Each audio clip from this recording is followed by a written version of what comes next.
Nos acompañan aquí en la mesa hoy Manuel Corral Vide, cocinero, una de sus facetas. ¿Qué tal, Manuel? ¿Cómo estás? Muy bien, muy bien. Gracias por la invitación. Encantado, gracias a vos por venir. Manuel, muchos de ustedes saben, tiene una amplísima trayectoria con cocina bien típica de su lugar natal, que es Galicia, con su identidad reflejada en el nombre Morriña. También es periodista, escritor, dibujante. Y bueno, vamos a recorrer un poco la trayectoria de Manuel y un evento que se viene el lunes próximo, que lo tiene a él y a su último libro como protagonista. Manuel, vos has empezado la cocina de la mano de tu abuela, si mal no recuerdo. Fue una de tus inspiradoras en esto de dedicarte, cuando la vida fue llevándote a desarrollar tu vocación por la cocina. Sí, yo diría que la cocina comenzó conmigo. Ajá. Hay una anécdota que parece curiosa, pero en realidad los que nacimos en zonas rurales, zonas de montaña muy apartadas, hace tantos años, unas cuantas décadas, por ahí era más cotidiano de lo que parecía. Yo nací en una cocina, directamente. Sí, sí. La comadrona, que atendió a mi madre, le pareció que la mesa de la cocina era la más indicada. Adecuado. y ahí vine al mundo. Y efectivamente, luego tuve muchos años con mi abuela y ahí estuve aprendiendo las primeras recetas. Yo no podría decir jugando, porque casi enseguida uno tomaba responsabilidades. Uh-huh. O sea, Sí. en el campo hasta los niños tienen una responsabilidad. Sí, señor, y desde muy chiquitos. Claro, sí. entonces si había que hacer, filloas, los panqueques de aquí, Uh-huh. y había que hacer 50, y ahí estaba Manuelito dándole a la masa, a la harina y a la leche cuando había, porque las filloas muchas veces eran solamente harina y agua. Sí. Y muchas veces no era un postre, sino que era la cena. Uh-huh. O sea, era salada, ¿no? O sea, una filloa salada, y dentro se le ponía lo que había, ¿verdad? Sí, sí. Así que nada, es muy buen recuerdo, y a pesar de que luego a nivel académico anduve por otros caminos, incursionando en la literatura, el periodismo, las artes plásticas, el teatro. Uh-huh. La cocina siempre estuvo conmigo y muy pronto se hizo una profesión. Claro, pues además lo tenías incorporado naturalmente. Es que así debe ser. Tal cual. Así debe ser. Yo creo que uno de los errores a veces es estudiar una carrera porque está de moda. Uh-huh. Es muy difícil, porque esté de moda, estudiar para cocinero, no para chef, como quieren hacer creer, que la vocación surja de pronto a los 25 o 30 años. O sea, si no la tienes, no la vas a tener. Claro. Entonces, se puede hacer la carrera así, por un hobby, digamos, para cocinar bien y atender a los invitados en casa y pasarla bien, pero para dedicarse a esta profesión, la vocación tiene que venir de temprano. Uh-huh. Pasa con casi todos los oficios, diría yo. Sí, ¿verdad? sí, pero este es uno de los que en particular se nota. A veces hay otro tipo de actividades que son como más neutras, llamarle. Claro. Pero este tipo de actividades... Sí, porque aquí uno pone todo. Exacto, requieren como pone una todo, dedicación, pone un entusiasmo. la propia experiencia, la memoria emotiva, que es muy importante cuando uno elabora un plato o crea, sí, o recrea, mejor dicho, porque nosotros no creamos nada, recreamos. Uh-huh. Es muy importante ese bagaje que uno trae, ¿verdad? Y recordarnos, hace un año y pico hemos charlado telefónicamente en otro programa. Vos, en esto de tu vocación multifacética por las artes, has estado incursionando, como acabas de decir, en teatro, en otras actividades artísticas. Y has estado por Latinoamérica, y contanos un poco cómo se da el que vengas a Argentina. ¿Cómo llega Manuel a Argentina? Bueno, todo gallego siempre va detrás de una mujer. Es como un signo, un destino. Claro. Así que ese fue mi caso. En un momento dado, yo había tenido una estadía en Argentina, pero tuve que recorrer prácticamente toda América porque era como una necesidad. Lo hice, en algunos lugares estuve un poquito más, me asenté, me radiqué en Colombia, por ejemplo.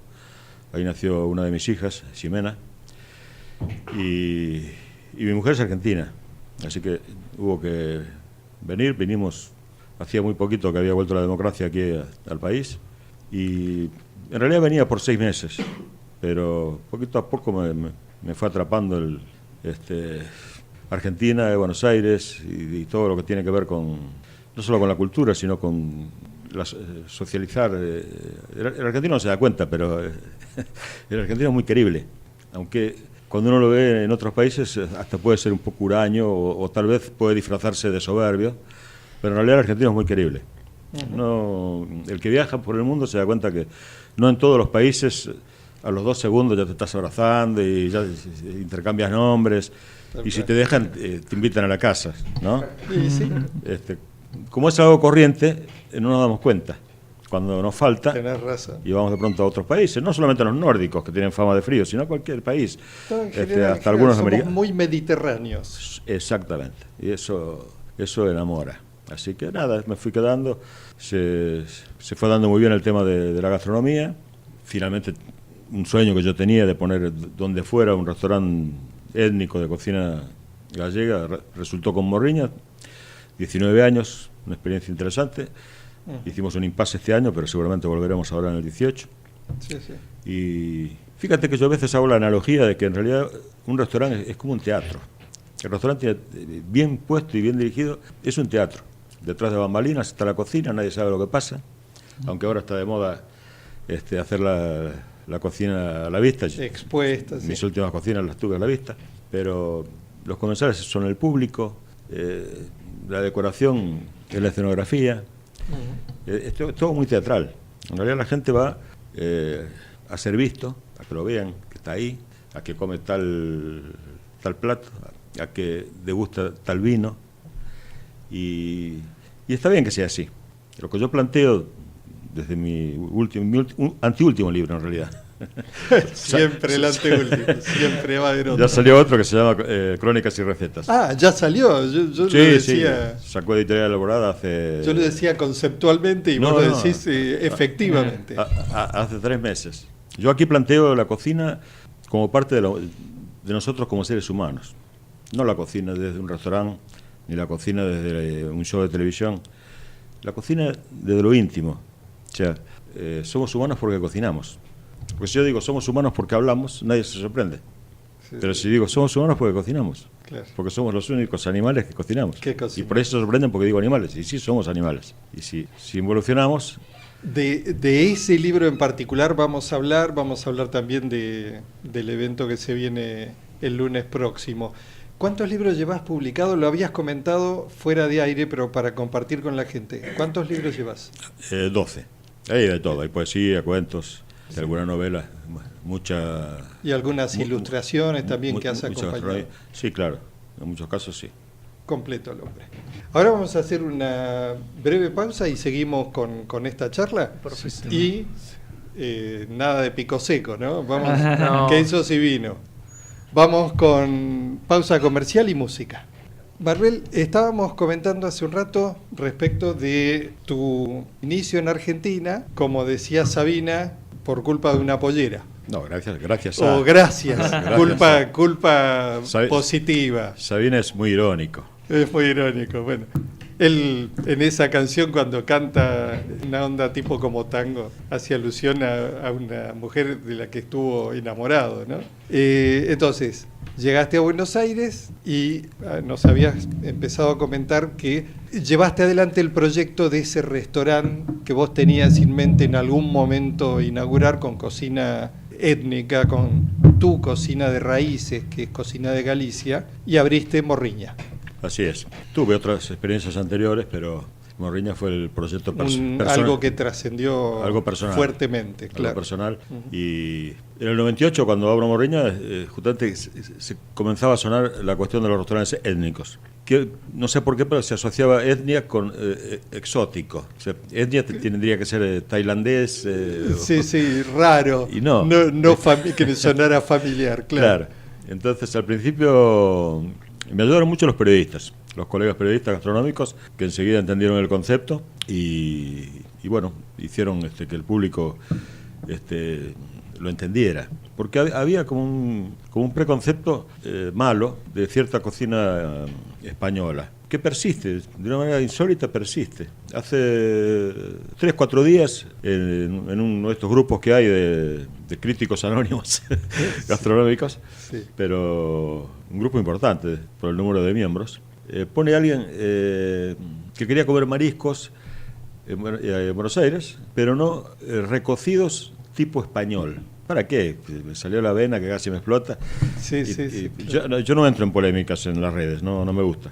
Pero en este caso sí me pareció una falta de respeto. Porque si comiste algo recocido en algún restaurante, bien, pero no es típico de España. Como no es típico de España la pasta recocida, ¿no? Por favor, si hay alguna gastronomía sabrosa, variada, claro, es la española. Y aparte porque cuando yo arranco con el proyecto, una de las trabas que tuve al principio era precisamente los puntos de cocción, porque al porteño en realidad le gusta punto pasado. Un poco pasado. ¿No? Especialmente en los pescados. Así que fíjate, es al revés de lo que decía esta buena señora.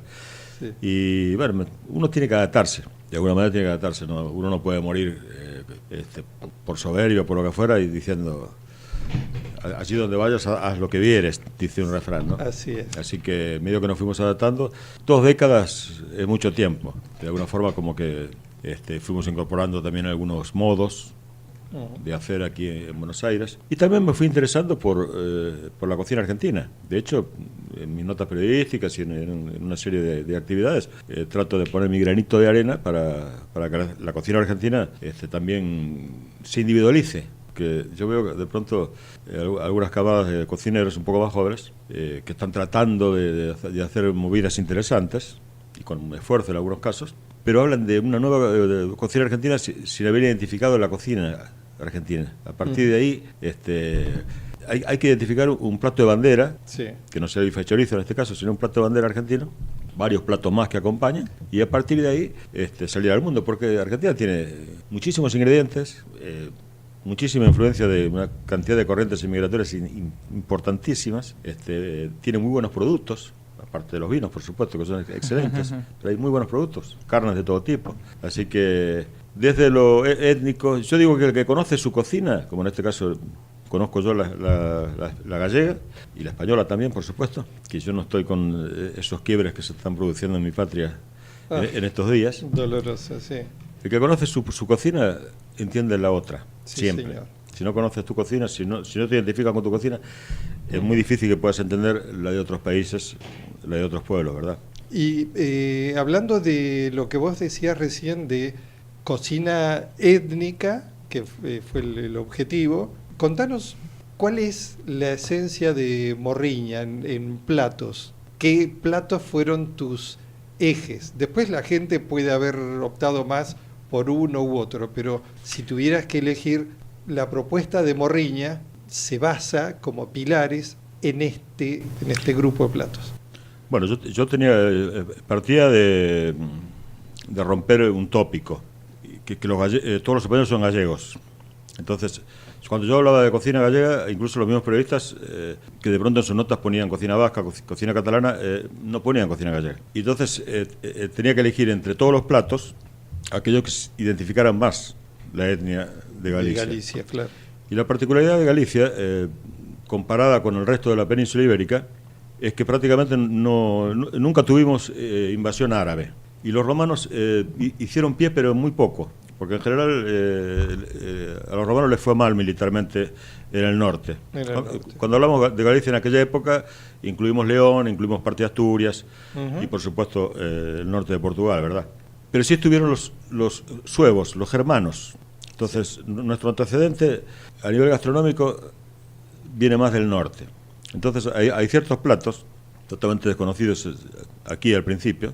Cuando hablamos de Galicia, uno dice pulpo. Y obviamente hicimos pulpo. Claro. Lo hicimos, aquí se dice a la gallega, en realidad es pulpo a feira. Lo hicimos de 6, 7 maneras diferentes para que se vea que el pulpo es muy versátil. Sí. Pero el plato nacional de Galicia, en realidad, es el lacón con grelos, que es un plato extraordinario por lo simple y por lo complejo de sus sabores. Porque Ajá. El lacón es la parte del codillo de la pata delantera del cerdo. En general se hace media cura. Se hace una salazón de 20 o 30 días sí. Y luego se cocina.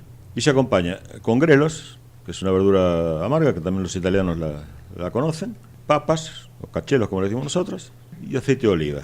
Es lo más simple. Si vas a Alemania, Dinamarca, Polonia, en varios países germanos vas a encontrar el codillo. Ellos lo ponen con coles. Sí. Es muy parecido. Claro. Bueno, el lacón con grelos yo lo puse en la primera carta, en el 98, para sorpresa de algunos. Hice la empanada gallega como corresponde, porque aquí se hacía y se hace todavía, una pascualina de hojaldre con atún de lata y huevos y aceitunas, que no es empanada gallega. Porque la empanada gallega, a diferencia de las empanadillas, que son árabes, y que son las que trajeron los españoles aquí, justamente influenciados por los árabes a la Argentina, la empanada gallega viene de los pastelones de caza, ¿no?, que había en Centro Europa, y si queremos simplificar más, viene de la costumbre de los campesinos de sacarle la miga a esos panes redondos y poner los guisos dentro. Rellenarlo. Claro. Mi padre me contaba, de chico era muy común, su vianda era Exacto. así. Bueno, esa es la empanada gallega, masa de pan y el relleno que quieras. Porque es otra de las cosas que... Todavía yo estuve en el Buenos Aires presentando mi puesto de morriña. En el Buenos Aires Celebra Galicia, y los demás puestos tenían la pascualina de atún. Y entonces yo presenté una empanada de rayo, que es rayo es el cerdo picado a cuchillo, sí, macerado con pimentón, que es la base del relleno de los chorizos, ¿no? Y otra la presenté con abadejo, ¿no? Y todavía la gente medio que se sorprendía.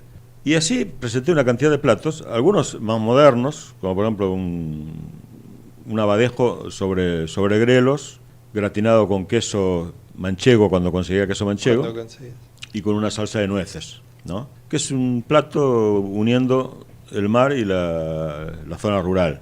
Claro. Porque también Galicia tuvo la desgracia, de alguna manera, de tener un bodegón marítimo tan enorme, que la gente lo asocia. De Galicia, la gente lo asocia enseguida. Y todo lo que pasa en el interior, con carne de caza, cordero y cerdo, no trascendió tanto. Como que no trascendió. Eso es cierto. Entonces en mi caso pasa también esa sensación. Claro. Por eso Morriña, en la primera carta, como me preguntabas, ponía ese tipo de platos para que se fueran conociendo de alguna manera, ¿no? Les propongo que hagamos un brindis por este encuentro entre todos con este torrontés de Batracio. Sí, sí. Salud. Salud. Bueno. Salud también para ustedes, queridos amigos. Manuel, después de el traguito de torrontés para aclarar la garganta, el lunes tenés un reconocimiento a este libro, que no sé si lo hemos mencionado, pues yo hice alusión al libro, pero no hemos mencionado con claridad el nombre, el título de ese libro, que es El fin de la cocina. Te daba miedo, no querías pronunciarlo.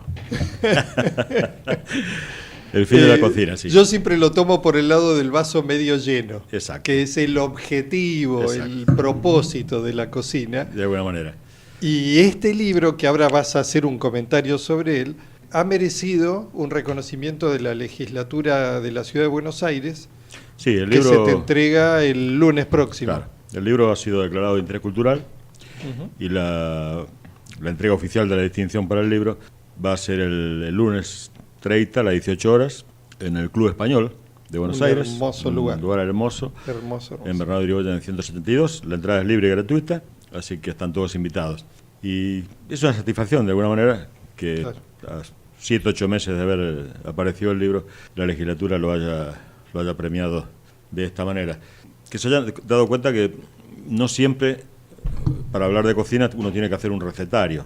En este caso es un ensayo, Ujú. son 50 capítulos que se pueden leer de manera autónoma, pero que básicamente están tratando de plantear una hipótesis, ¿no? Hablar de la finalidad de la cocina, como decías tú, y también del peligro del fin de la cocina, porque es un peligro cierto. Sí, sí. Es un peligro cierto. Fíjate, Infobae sacó un informe hace 4 días, creo que era de la Universidad de Harvard, que planteaba 6 oficios que tienden a desaparecer en los próximos 20, 30 años. Y entre los 6 oficios estaba el de cocinero. Oh, Y uno dice, ¿cómo puede una ser? tragedia. Y sí, porque la industria de la alimentación ha avanzado mucho. Claro, Y queda todo ya... dentro de 20 o 30 años se supone que va a haber máquinas expendedoras de comida en la calle. Y leyendo algún informe de arquitectura, plantean que en el 2035 las casas van a venir sin un lugar que sea para cocinar. Entonces un poco trato de hablar de eso, trato de hablar de tomar conciencia y de que los cocineros no solamente transmitamos recetas, sino que tratemos de hacer un poco de docencia y que nos demos cuenta que desde nuestros niños, de nuestros hijos, tenemos que ir inculcándoles el amor a la cocina. Porque el amor a la cocina también es el amor a la identidad de cada uno, a la cultura de cada uno, algo que no se olvida. Te puedes olvidar una fecha, pero no te vas a olvidar nunca un aroma o esa sensación de aquel plato que te hacía tu madre o tu abuela. Yo creo que la tecnología está avanzando tanto sobre nosotros que de pronto perdemos de vista pequeños detalles que vamos dejando de lado. Vamos dejando de lado el lenguaje. Ahora alguien dice que los emoticones se parecen peligrosamente a los jeroglíficos y sí. Y claro, sí, que es así.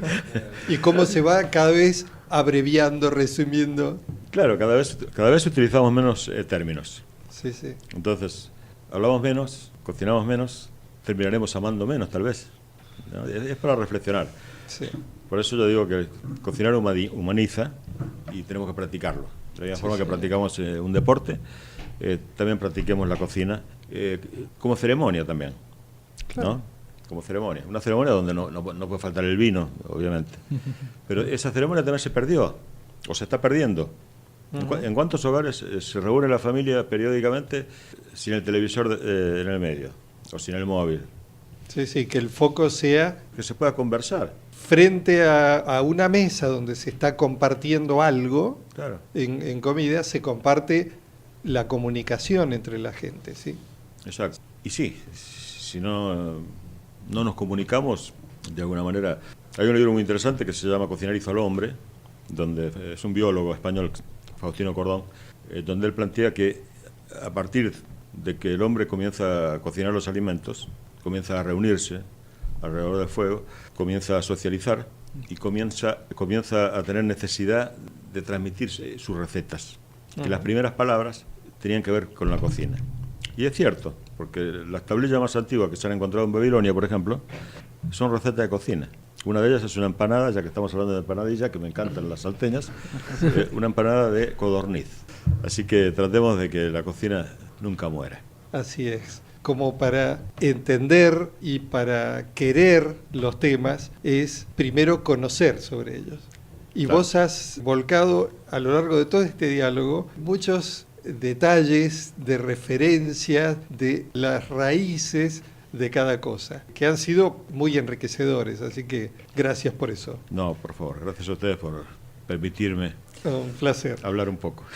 Y se nos fue la hora del programa, tenemos que dar espacio al contenido que sigue. Gracias por estar acá, Manuel Corralvide, cocinero, y los chicos de Batracio, Bodega Vinos Batracio, Nicolás, Juan Martín y Francisco.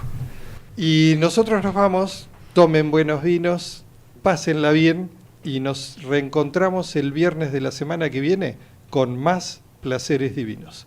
Chao.